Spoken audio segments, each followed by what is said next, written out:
What are some not-so-fun facts? Pedophilia, historically speaking and in the modern day, is concerningly common, especially among people in powerful positions. Back in Greek and Roman times it was very common and people were open about it. Obviously everyone knows about the Catholic Church cover-ups that happened the past decades, and many people in powerful positions seems to be closet pedophiles. We all know about Epstein. It's troubling how common it is for people in powerful positions, or people who just have power over children, to be pedophiles. I had a high school teacher who was convicted for having a disgusting amount of CP on his computer, and a Catholic priest at my parish was exposed for being a pedophile. From the perspective of humanity as a whole, for a long time it wasn't even looked down upon, and in many civilizations women were married at the ages of 11-16. I'm not trying to justify it, but just pointing out how disturbing common it is for humans to be attracted to children. Kurt Cobain's dead because he played his guitar wrong. He was ambidextrous, so he could have played either way, but went left-handed because he felt like standing out that way. Well, turns out he had scoliosis, and it was aggravated by him wearing his strap on his right shoulder instead of his left. This made a pinched nerve in his spine hurt even worse, which he misdiagnosed himself as having a stomach ailment, which is why he did as much heroin as he did, which was such a big contributor to his suicide. The biggest problem is that 1/2 of the world's population lives near the water. So when it rises, all these people are going to need to move inland. This mass migration will trigger wars. On top of that will be massive droughts, and crop failure, leading to people fighting over water and food, as well as land. All this will happen over the next 90 years. With things really starting to pick up in 10. The world heating up will cause ice caps to melt, which in turn will cause massive floods, lots of premature death, and possibly a reshaping of the land. I've also heard that there are some long-dormant viruses currently frozen in the ice, and when the ice melts, they'll be free. Humanity is currently divided on whether to do anything to mitigate the effects or continue letting corporations profit off destroying the environment. The plastic bag, however, has brought up with it carbon that was already sequestered away. The cotton plantation may have destroyed some forest, but that carbon was not sequestered out of the system, as well as the hydrocarbons. Just use that damn cotton bag until it rips, or worse. Throwaway culture is what is worse for the environment than anything else. It was the Milgram experiment, where scientists had people go into a room where they conducted a survey to someone behind a curtain, and for every wrong answer the person gave they got a shock, and each shock got strong as more wrong answers came in. The shocks were fake and no one actually got hurt, but the person receiving the shocks was told to scream in pain when the shock was supposed to come in until the shocks were lethal, and they acted dead, and 2/3 of people, even under protest, went through with what they thought were actual lethal shocks to a person. The only prompting that the person giving the shocks was told when they protested was the scientists in lab coats saying, "Please continue the experiment." It was to study why so many people during the Holocaust allowed it to happen. Oh, let's talk about medieval torture facts. There's one form of torture where they would tear your tongue out by slowly twisting it. Another, having bamboo grow through your body, stuffing you into a bronze bull statue and then lighting a fire under it. You were slowly cooked alive in the worst way possible. Another, similarly, you were cooked from the inside out. The way one would accomplish this was by pouring molten lead down your throat and stuffing you with straw. Another, one would have a small hole in their stomach cut open, and pull out one end of your intestine and tie it to a stake. You were then put on a cot and carried around the stake in circles while your intestines slowly unraveled. That's all for today, folks. Dolphins are evil, like the love child of Jeffrey Dahmer and the Zodiac Killer evil. They torture pufferfish because they get high off of the toxins, kidnap young dolphins, both female and male, from other pods to use as sex slaves, will rape anything with a hole, and the females release a jelly that has the potential to make most animals orgasm so hard they go into cardiac arrest and die. Fuck dolphins. Pun intended, because fuck you too. The world will end and there is nothing anyone can do about it. When I say, and I literally mean, the Earth will cease to exist, it'll take a very long time, like another billion years or so. But eventually the sun will swallow the planet and erase all evidence that life existed if it doesn't still exist. That means every work of literature and art, every monument and statue, every building and historical sites, etc. Everything any human has ever or will ever do, make, or say will one day be wiped from existence. Our entire history as a species will just be gone. The oldest cave painting, every exploit any war hero endured and the reasons for it, the rise and fall of nations, our first steps on the moon, the internet, your lineage, all of it will be gone. It might as well happen the second you die because you won't be around for it, assuming anyone will be. Looking at it that way, it'll happen at the end of your life. 20 years from now, maybe 50, tomorrow even, it'll all just be gone. Shit, I can't remember all the details, but since this fact keeps getting repeated, it's the only one I can say I 100% is false. Long story short, the direction that PvZ2 was going to take wasn't the one that the original game developer wanted. It had nothing to do with microtransactions at first, and EA did wanted to put them in due to the game being a mobile exclusive. Although there was plenty of dots there, the public connected the two that were most convenient for people to get behind and be EA bad. EA bad though.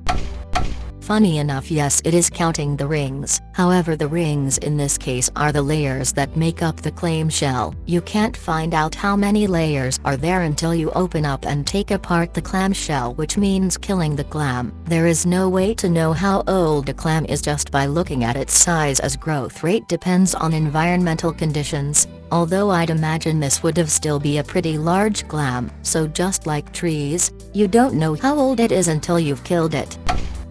Okay, I have a few questions. How the hell do you know to all this clam is 507 years old? Is it like counting the rings or something? 2. Who's supposed to track this, and why didn't this catch anybody's notice before the freezing attempt? And 3. If it does have something like tree rings and being bigger than all the rest, how come the other researchers didn't notice this? Oh my god, that's got a lot of rings kind of clam in the first place.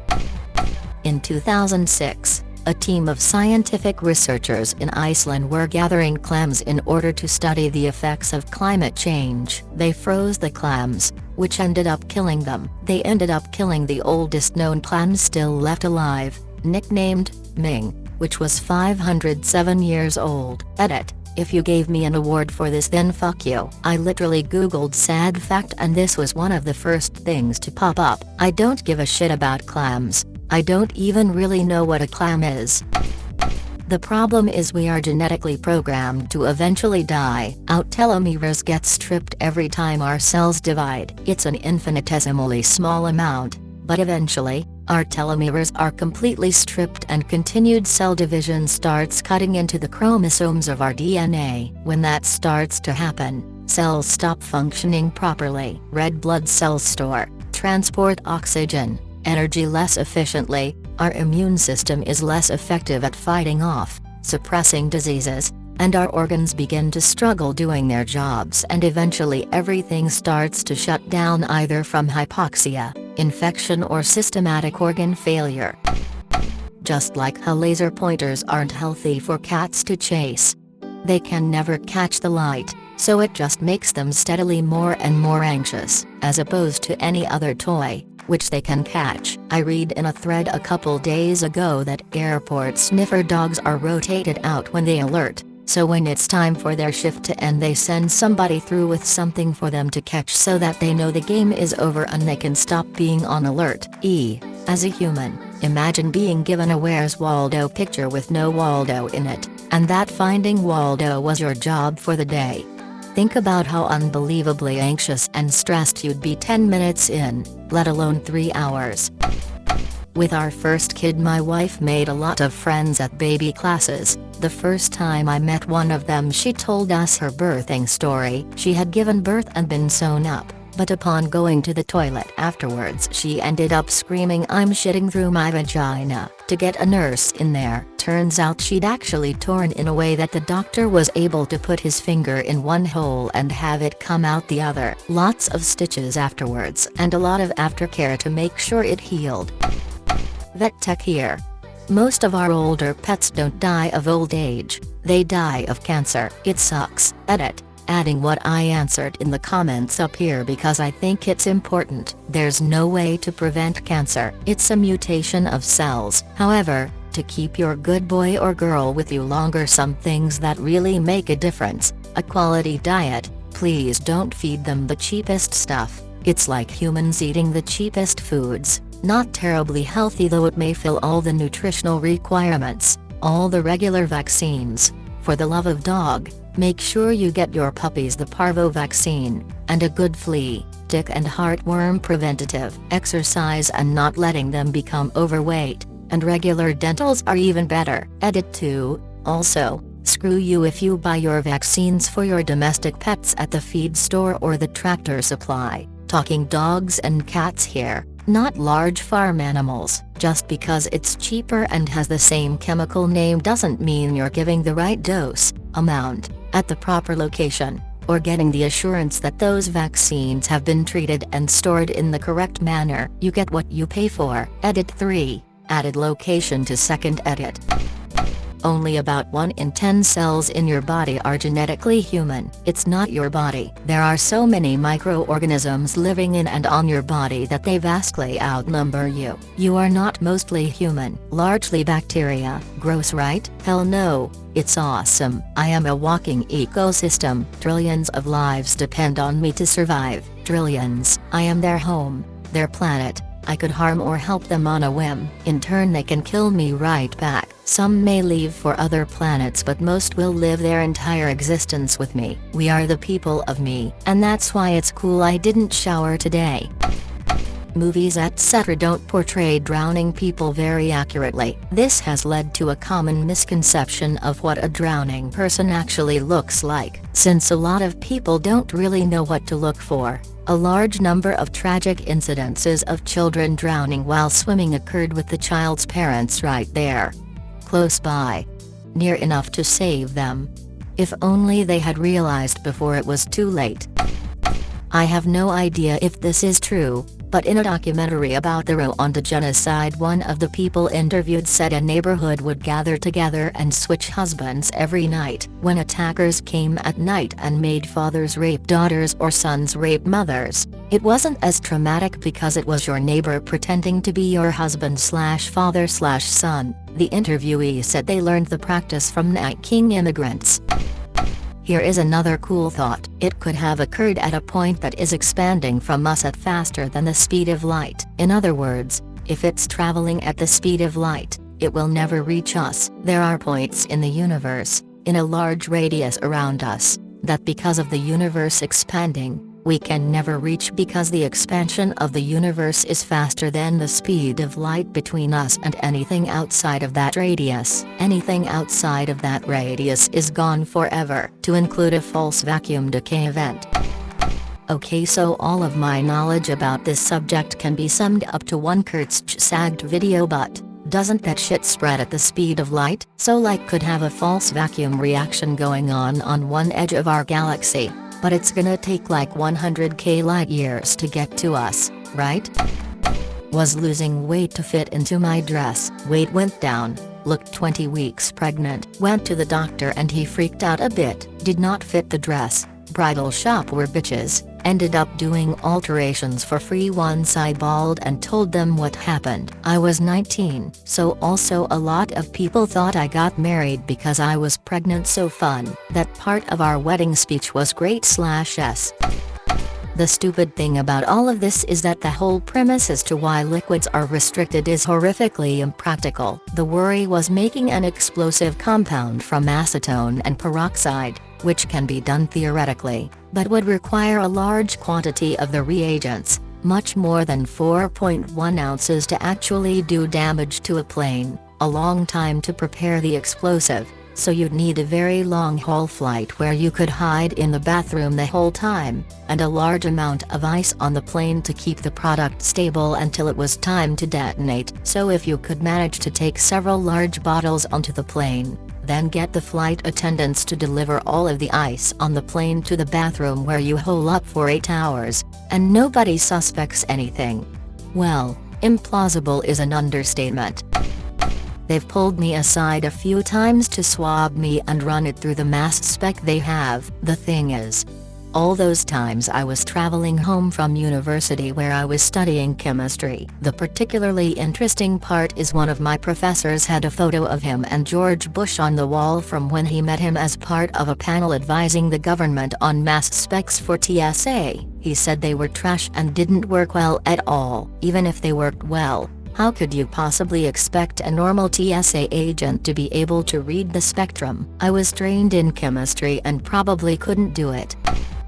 Male anglerfish are rarely spotted in the wild, and took a long time to find at all. Eventually, they were discovered latched onto the females, and one of them, can't remember if the male or the female, releases an enzyme to break down the male body, leaving only his testes that she can now use when she needs them for babies. The chainsaw was originally invented to aid in childbirth for cutting through the pelvic bone. No, I'm not kidding. The introduction of helmets to the military actually caused a surge in head injuries. This is because those injuries used to be deaths, but now more people were surviving them, albeit injured.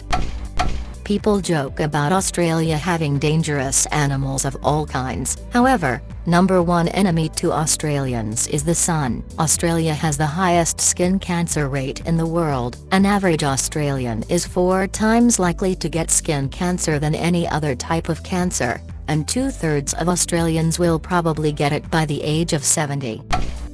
I love Tom Segura's bit about the first 48. Here's all I'm saying. I can't tell you where to go. I can tell you where not to go. Wherever they filmed the first 48 on A&E. Oh, if you're not familiar with the show, here's what it is. Camera crews follow real homicide detectives for the first 48 hours after a murder. And the reason that time distinction is so important, is that after 48 hours, they give up on that murder. They're like, that's some old shit. What do you want to do today?